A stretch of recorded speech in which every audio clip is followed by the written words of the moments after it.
Meditando la Biblia en un año, con el pastor Alex Figueroa. Día 23, mes 8. Job, capítulo 8. Bildad proclama la justicia de Dios. El punto central de este discurso es la relación del hombre con Dios y cómo ésta se basa en la justicia con la que nos presentamos delante de Él. Bildad argumenta que Dios es un Dios justo y que por tanto quienes se presenten delante de Él también deben serlo. El problema de esta argumentación radica en que se asume que el hombre podría presentarse en su propia justicia delante de Dios, cosa que según la Escritura no tiene ningún asidero porque la ley nos condena a todos por igual y delante de Dios nadie puede justificarse en sus propias obras. Aunque el discurso de Bildad está mal aplicado a Job, y a pesar de que asume erróneamente que el hombre puede justificarse a sí mismo ante Dios, es cierto que la relación del hombre con Dios se basa en la justicia. Como somos pecadores y estamos condenados por ese hecho, necesitamos un mediador perfecto en justicia que pueda representarnos ante Dios, y ese es Jesucristo, quien es la revelación de la justicia de Dios para la humanidad, como vemos en Romanos 3:22. Capítulo 9. Job responde ante el discurso de Bildad de una manera notable, especialmente con la pregunta que menciona en el versículo 2. ¿Y cómo se justificará el hombre con Dios? Esta es una de las preguntas fundamentales en la Escritura, ya que sabemos que por naturaleza somos pecadores, lo que nos obliga a preguntarnos entonces, ¿cómo nos podemos relacionar con Dios? ¿Cómo un Dios perfecto en justicia se puede acercar a nosotros? ¿Cómo podemos estar ante su presencia si es que somos pecadores? ¿Cómo nos hacemos justos? Todas estas preguntas se relacionan con lo que se desarrolla en los siguientes versículos, en los que Job realiza una descripción de los atributos de Dios, de su poder sobre la creación y su soberanía sobre los hombres. El Señor es perfecto en sabiduría y poder, sus obras escapan a nuestra comprensión, por tanto ningún hombre puede debatir con Dios y salir airoso. Jamás un ser humano podría hacer frente a la sabiduría y el conocimiento de Dios. Como vemos en los versículos 12 y 13, he aquí arrebatará. ¿Quién le hará restituir? ¿Quién le dirá qué haces? Dios no volverá atrás su ira, y debajo de él se abaten los que ayudan a los soberbios. Él es soberano también en sus juicios y en su justicia. Dice también en el versículo 20, si yo me justificare, me condenaría mi boca. Si me dijere perfecto, esto me haría inicuo. Es decir, Job reconoce que ningún hombre que esté bajo el pecado puede declararse justo a sí mismo ante Dios, lo que nuevamente resalta la necesidad de un mediador, como señalamos. Capítulo 10. Job lamenta su condición. Vemos a lo largo de este capítulo que las palabras de Job expresan su dolor y cansancio a raíz de lo que está viviendo, pero ante todo, este padecimiento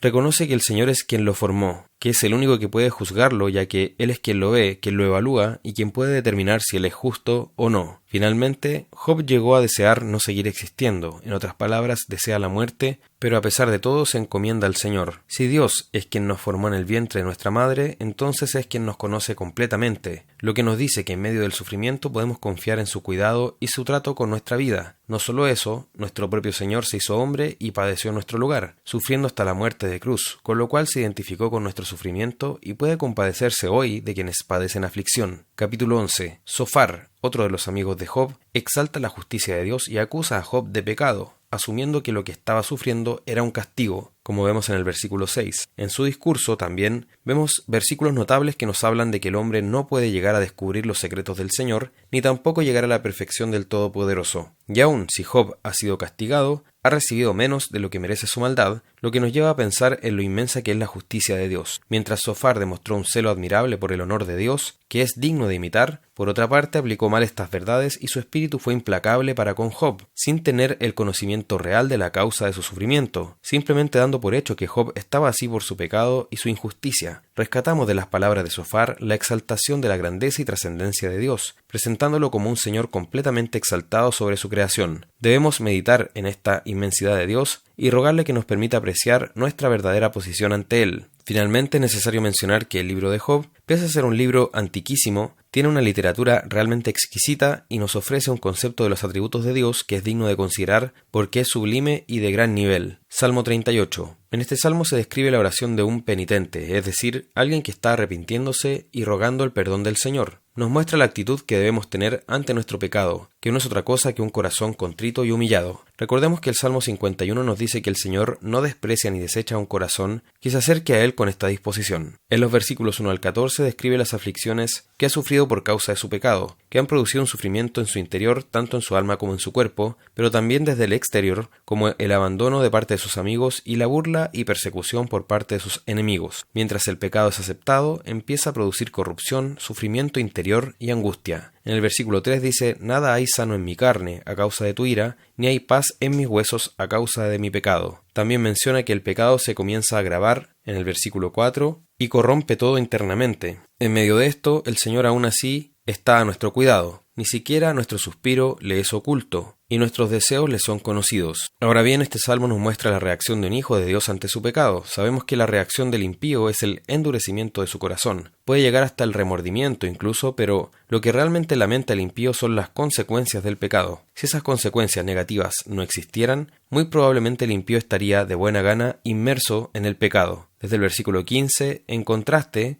vemos el arrepentimiento del verdadero creyente, que espera en el Señor y se dirige a Él para confesar sus pecados, buscando su perdón. Dice el versículo 18, «Por tanto confesaré mi maldad y me contristaré por mi pecado». Nuestro dolor no se debe solo a las consecuencias del pecado, sino por haber ofendido a Dios, por haber caído ante Él. Ese es el dolor que tiene el creyente por el pecado, lo que a su vez nos lleva a pedir con un sentido de urgencia para recibir su misericordia, salvación y gracia, no como algo que se puede posponer, sino como una necesidad inmediata de nuestra alma, como apreciamos en los versículos 21 al 22. Dice en el versículo 15, «Porque en ti, oh Jehová, he esperado. Tú responderás, Jehová, Dios mío». Esa es la esperanza del justo que ruega por perdón. Aprendamos así a orar las oraciones de arrepentimiento. Proverbios capítulo 21, versículo 28. Nuevamente se reprende al testigo mentiroso. Recordemos que esto es algo que Dios abomina, porque un testigo falso podría contribuir incluso a la ejecución o la condena a muerte de una persona, y ante todo porque implica un desprecio ante el Señor como quien es personalmente la verdad. Versículo 29. Vemos en esta porción una vez más el contraste entre el impío y el recto. Por su parte, el impío se endurece en su orgullo, mientras que el recto lo que hace es ordenar sus caminos. El hombre recto no es el que nunca peca. Obviamente cuando peca él lamenta haber caído, porque siempre está reconociendo la necesidad de rectificar su camino conforme a la palabra de Dios, disposición que debería estar presente en cada creyente. Debemos estar dispuestos a analizar constantemente nuestros caminos y a corregirlos de acuerdo con la palabra de Dios. Primera de Corintios capítulo 15. En este capítulo el apóstol aborda detalladamente la doctrina de la resurrección de los muertos. Comienza realizando una exposición del Evangelio. El apóstol declara que el Evangelio es algo que uno recibe, pero también algo que uno entrega. Este Evangelio fue conocido por Pablo tanto por revelación directa del Señor Jesús como por la proclamación que recibió de parte de los cristianos de su época. Además menciona que aquellos que recibieron ese Evangelio deben perseverar en él. Notemos que los verbos que están aquí involucrados son recibir y perseverar. Por un lado recibimos el Evangelio, pero por otro debemos seguir caminando en él hasta el final. Eso implica retener la palabra que nos ha sido predicada a través de la cual obtendremos salvación. Desde el versículo 3 se nos dice que el Evangelio consiste en la encarnación, muerte, sepultura y resurrección de Cristo. Todo esto ocurrió conforme a la Escritura, es decir, a lo que ella había declarado anteriormente, lo que conocemos como Antiguo Testamento, por lo que podríamos confirmar que el Evangelio no es algo que apareció en el aire ni algo infundado, sino que tiene un firme cimiento en la palabra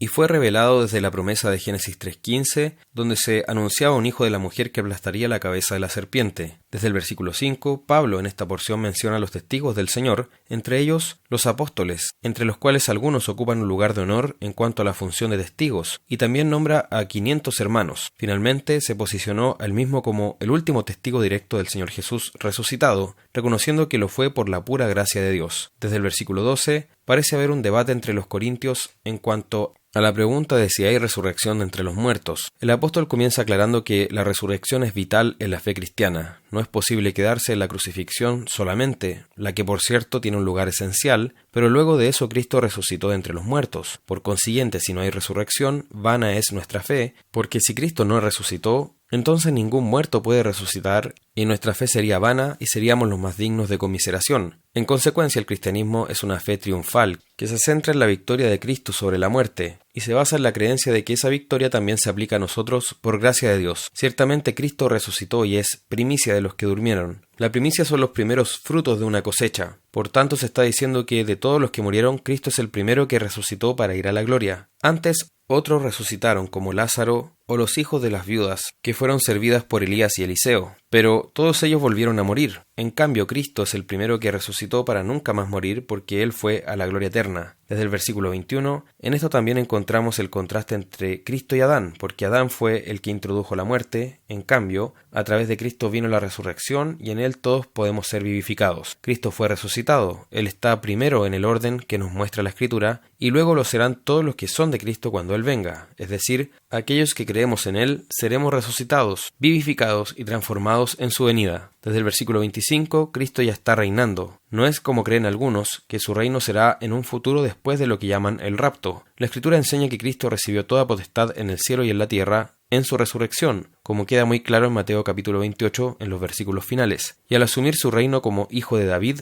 va venciendo a sus enemigos hasta llegar al último de ellos, que es la muerte. Eso ocurrirá aquel día en que todo sea renovado y ya no haya más pecado ni muerte. Él ahí entregará el reino al Padre y Él mismo se sujetará a quien le sujetó a Él todas las cosas, es decir, el Padre, para que el Señor sea todo en todos. Notemos que este plan cósmico del Señor es universal e incluye a toda la creación. Es decir, nuestra salvación no es el centro, sino que es un medio por el cual Dios es glorificado. El centro de todo es la gloria de Dios, su honra, su imperio, poder, soberanía y majestad, por lo que debemos llenarnos de gozo por haber sido siquiera considerados para ser parte de ese medio por el cual el Señor será exaltado en nosotros.